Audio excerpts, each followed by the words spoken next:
Hello everybody, welcome back to the Frictional Games tier list. Today we're going over the best Frictional Games and the worst Frictional Games enemy, from my opinion. We have these 5 tiers of feedback here. This is every enemy from the entire Frictional Games catalogue, ranked by how strong, compelling, and dangerous they are. And we're going to be talking about mechanics, encounters, and stuff like that as well. We're going to factor in everything from my personal opinion. Yeah, we'll see which one comes out on top. As always, please make your own one of these. I really want to hear what you have to say and your reasoning. You might disagree with me, you might agree with me, but I just want to hear what you think and what you think is the best, because there's a bunch of enemies to go through, as you can see here. So the best enemies here will be just great, well executed enemies with good encounters, and they've got good mechanics, good sound design, good music. We'll go over everything. Next under that is a good enemy just missing a spark. Maybe it wasn't used to the best of its ability, maybe it wasn't used at all. Beneath that is a cool design and mechanic, but not like a backstory for the enemy, so it's just kind of left as a bit of a wash. Like, we kind of wished we had more time to actually learn who it was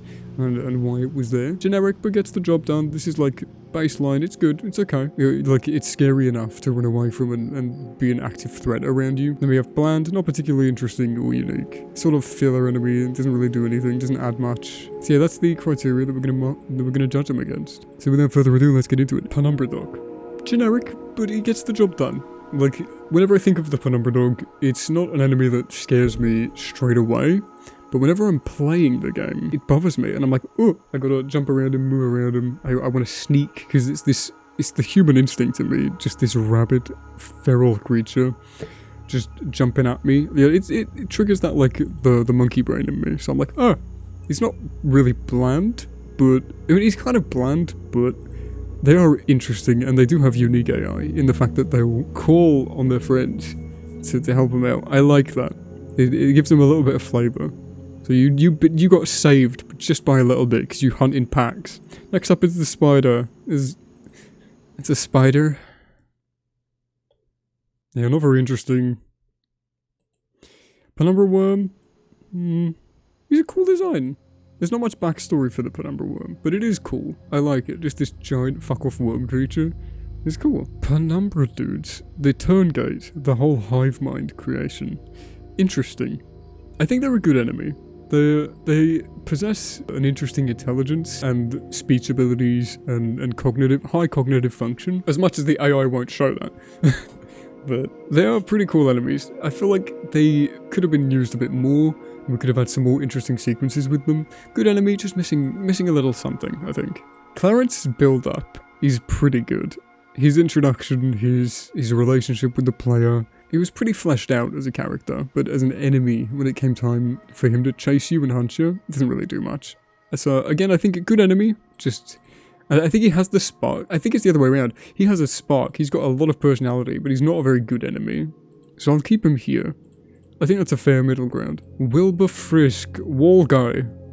He does have a backstory. A bit generic. Just invisible enemy that lives in the walls. We've seen that a bunch of times. And you can say, oh, the imagination leaves it up to you to see how he comes about and how scary that your brain can make him, but I don't find him particularly interesting. He's not bland, because he's got at least he's one of the more unique enemies. He's probably the most unique enemy in the entire catalogue, in that you never see him, and you have to get away from him in a way that you don't have to get away from any other enemy in the entire catalogue. I do like his backstory. Well, we don't really get much of a backstory. We just hear like a couple of paragraphs about his research and how he'd evolved, but we don't interact with him in any way. There's nothing meaningful really there. Amnesia Grunt. Cool design and mechanics. Good enemy. Great enemy. I'm putting the grunt in great. Well executed. He's used plenty of times. We don't really know too much about his backstory. Whether he's one of the Wilhelm's men that's killed by the wine accident. But yeah, I like the grunt a lot. I think the grunt is a very solid enemy. It doesn't have like the most varied encounters or mechanics, but it's got the design, it's got the fear factor, the presence. It's a very strong presence throughout the game. So yeah, I'll put him in there. Water Monster. I'm just gonna say it, another great enemy. It's very well executed. He doesn't overstay his welcome whatsoever. It's just very cool, unique sequences with him. And the fact that it scared people in Machine for Pigs, with the Machine for Pigs enemy, and how it scared people in Rebirth, where no one wanted to touch water. Good, great enemy. We love him. We love the Water Monster. Brute. if I'm putting the grunt on the great, then I have to put the brute in the same thing, because it's the same enemy. They work exactly the same. They have slightly different AI in a couple of ways, but it's the same enemy. So, just again a good strong character throughout the experience. I'm seeing a trend. The Guardian, great. We don't know anything about this giant Lovecraftian beast. The shadow is the manifestation of the Guardian. One of the ways that it chooses to manifest itself. We don't know anything about it. Interesting theme and concept. Well, maybe if I'm judging it from the enemy, like its danger in the game, probably. See, this is where I want to merge them. Yeah, that's a bit muddy for me. I don't really know where to put that one. But the fact that you can hear the Guardian's cries throughout the entire castle, its music, its sound design, it's everywhere. It shapes Brennenburg. It transforms Brennenburg, and I love that. Yeah. No, I'm confident. I'm happy to put him here. Yeah, he deserves it. The Suitor. Again, just a great enemy. I don't know. I feel like I can't just put them all here. Okay, Alois, you can go good enemy. Basil, you can go good enemy. Mallow used to be my Curie moment for Amnesia Justine. And he still kind of is. He's very scary to get away from. So I'll keep him up here. Pigman, bland. Amnesia, Machine for Pigs, Water Monster.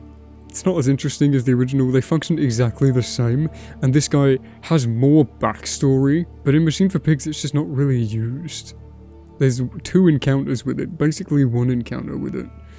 And it's a good encounter, but it wasn't as used as much as it potentially could have been. Its inclusion is very forced and muddies the lore a bit for no reason other than that they wanted it back so they could say it was back in the game, and maybe because they felt pressured to have that fan service. Engineer, generic, but bland even. Tesla is cool design. His backstory, him personally, he doesn't really have much of a backstory, but is cool. Construct, cool design again, and interesting mechanically. The fact that it can only see you from like a certain range and stuff like that. But again, just not a lot of backstory. He's a lone brain scan haunting this deformed creature, but we don't really have any clarity on what they are, what they want, what they're doing here in the first place, other than they just happen to turn into a monster. Scavenger from SOMA. Kind of bland, really.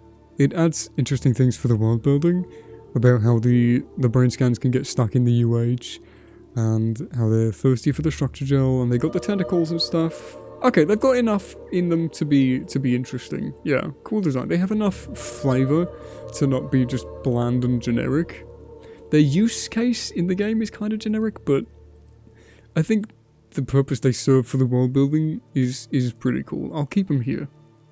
Because these guys didn't need to exist. Frictional just saw a way that they could be used. Crawler wasn't in the game. Cut enemy. Kinda bland, kinda generic. The backstory is kinda cool. Amy Azaro's brain scan, just trapped there, screaming at you.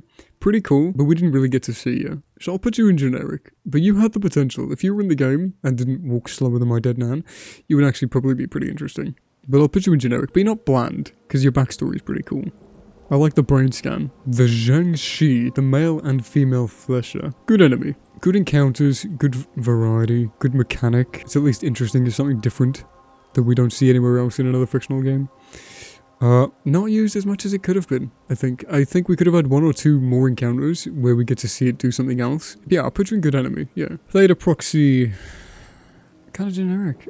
Blind, walks about, doesn't really do much. Doesn't say much, we don't really know anything about you. The husks, the dead husks of the people after they get cocooned is kind of cool. It's cool design, but kind of just lacks a backstory. I think if they were more personal and less dotted about for the sake of stealth encounter, I feel like it could have been more interesting. So I'm going to put it in generic, just because it's a lost opportunity. They had some changes, they could have made some changes to make it more interesting, but didn't, just to pad the gameplay. Acres. Well, he doesn't particularly scare me at all. Fantastic enemy. Probably the best built up enemy in the entire catalogue. The most backstory that we've had. You get multiple voice logs of him talking. You know, you read about his transformation, hear about him going insane, and you hear his own words in multiple data buffers. just being creepy. You hear about him being transported. You see the remnants of the destruction he caused in his wake. You hear about everybody finding him, going, "What the fuck have you done to yourself?" And then him turning on everybody when they bring him in to try and examine him. Very well good enemy. Very well executed, great enemy. Akers is very good. His encounters are cool. I like the fact that he's just random. Adds some flavour to the otherwise scripted Frictional Games formula. Something that the bunker will be leaning into. That's important to make note of. Very good enemy. Patchwork Man. We don't know anything about you. Cool design, but you don't have any backstory. Same as Robot Head Girl. Cool design, no backstory. Such a missed opportunity. We could have had so much more about this girl. God, I'll put it in good enemy, just missing that spark. Because if we had some personality and some build-up, some reason for her existence, rather than just another tortured soul who is transformed into something against her will. Like, yeah, it's scary, but it's like, it could have had so much more depth to it. And it's such a missed opportunity. Good enemy, just missing that spark. Viperfish, bland. You're kind of unique, but you're not really interesting. I'm really sorry, Viperfish. Can we get justice for Viperfish in chat, please? Anglerfish, cool design. It could have been really interesting. But it's just sort of underneath the ocean, and it just happens to be there, and you happen to run into it. We could have, like, what's going on with the face, you know? The second face on the creature, who is growing there? What are their thoughts and opinions and feelings, you know? What do they think? Trump vs. Biden? You know, like, we could have had so much more backstory for this creature, but I don't really know how they would have delivered it, given the circumstance of everybody is dead. Maybe Grasser and Ross could have left some, like, notes. But, like, underwater, really? Are they going to leave tablets lying around documenting this creature? No, they need them for communication. So, like, I don't know if there was a way that they really could have added much backstory for this dude. Oh, like, we see on the legend that their population goes up, but that's it. So, it's a shame.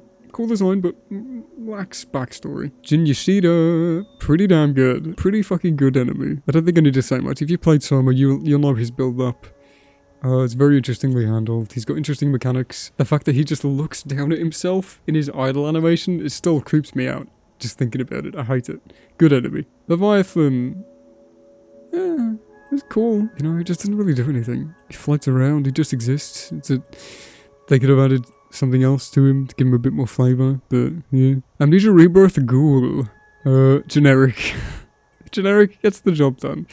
It's a mix between bland, not really interesting or unique, but they are unique in their purposes.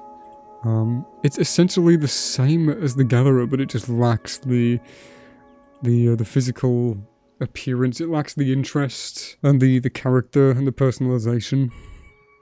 So they do have. It's not that they don't have backstory. They do have cool mechanics. Yeah, no, I'll put them up here. They're generic. They're a mix between like these three combined. They're all of these. They're generic, they get the job done, they're bland, they're not really that interesting or unique, but they are cool with the mechanics where they can sniff out for you, try and find you, where they can crawl through the walls to get to you. They were supposed to be able to track the player through walls and crouch and follow them in holes and stuff. That was ultimately cut, but the whole idea of the creature is interesting. So, yeah, I'll put you in the mid tier. Leon DeFries, I'll put you there as well, I'll put you there. Your backstory is, oh, I want to have sex with Tazzy, but she's dating someone of a different race that I don't like. And that's it. His character is based more out of leftist fear than demonstrably being a bad person. Other than, he's racist, so you have to disagree with him. If you don't, you're racist. And, well, I don't think he's a good person, and he is racist, and that's important to account. That shouldn't be the whole character arc for an enemy. He could have done more, said more, but he's just predator to lady, and that's his role in the story, and he exists purely to be a naysayer, and he doesn't really have much of his own character outside of his negative perception, but he could have had more depth, could have had more screen time. Wraith. I think the Wraiths are fucking great. Really cool design. The mechanics aren't majorly interesting, but the sound design, the music for this enemy, like this one thing. Can I find it? I was going to put it in the edit, but if I can find it, I'll do it now. This fucking noise. Oh, like what? No, just no. What is this?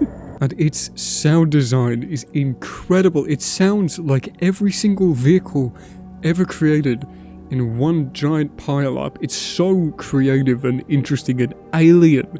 It's fucking so scary. And it's so angry sounding. It sounds like someone has a zip on a bag and they're going zzz, zzz. It sounds really interesting. The whole... People say, sorry, I'm going to stand on my soapbox for a second. Rebirth's not as bad as you think. Please, just stop comparing it to Dark Descent and you won't find it as bad of a game.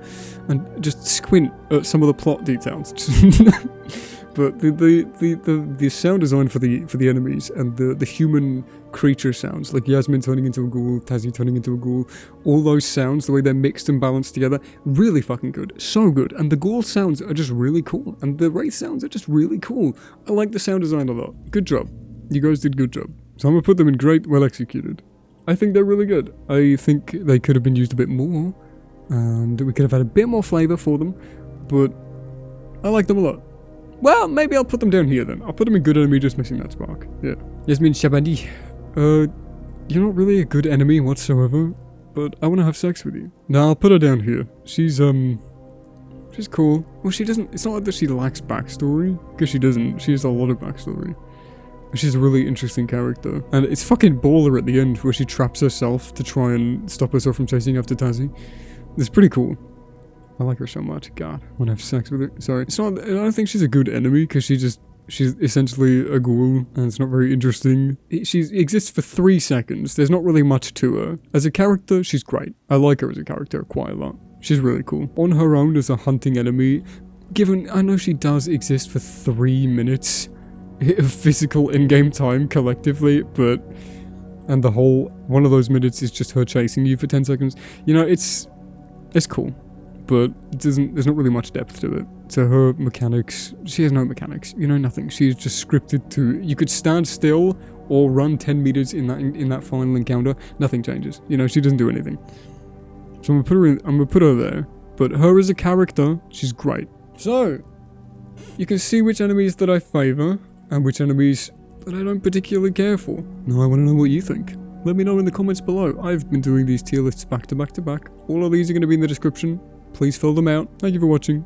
Hope you enjoyed. I've been talking for like 3 hours now and my voice is fucking killing me. So I will leave you alone for a bit. I have a new album coming out. You can listen to it. It's pretty cool. May 15th. Anyway, thank you for watching. I'll see you next time. Bye bye. I'm fading out. Whoa.